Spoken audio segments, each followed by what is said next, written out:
சீமான் நடிகை விவகாரத்தை கொச்சையாக விமர்சித்து பதிவிடும் தனிநபர் மற்றும் ஊடகங்கள் மீது உச்சநீதிமன்ற தீர்ப்பை அடிப்படையாக வைத்து வழக்கு தொடுக்க நாம் தமிழர் கட்சி முடிவு செய்துள்ளதாக தகவல் வெளியாகியுள்ளது. இதுகுறித்தான கூடுதல் விவரங்களை தருகிறார் செய்தியாளர் மகேந்திரன். மகேந்திரன், வணக்கம். இது குறித்தான கூடுதல் விவரங்களை பதிவு செய்யலாம். தன்னை திருமணம் செய்து கொள்வதாக கூறி நாம் தமிழர் கட்சி ஒருங்கிணைப்பாளர் சீமான் ஏமாற்றி விட்டதாக அவர் மீது நடிகை தொடர்ந்த வழக்கில் விசாரணைக்கு உச்சநீதிமன்றம் இடைக்கால தடை விதித்திருக்கிறது.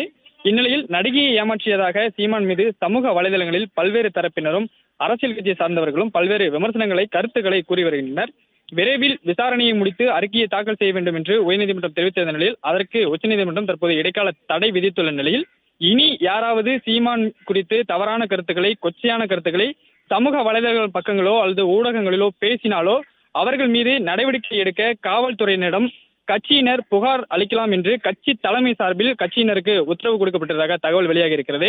குறிப்பாக நாம் தமிழர் கட்சியின் வழக்கறிஞர் பாசறை, அதாவது நாம் தமிழர் கட்சியில் பல்வேறு பாசறைகள் இருக்கக்கூடிய சூழ்நிலையில் வழக்கறிஞர் பாசறை என்று ஒரு பாசறை இருக்கிறது. அந்த பாசறையை சார்ந்த மாநில நிர்வாகிகள் மற்றும் மாவட்ட அளவிலான நிர்வாகிகளுக்கு சீமான் மீது ஆதாரமின்றி தவறாக கொச்சையாக பேசுபவர்கள் மீது வழக்கு தொடர கட்சி தலைமை அறிவுறுத்தல் வழங்கியுள்ளதாக தகவல் வெளியாகி இருக்கிறது.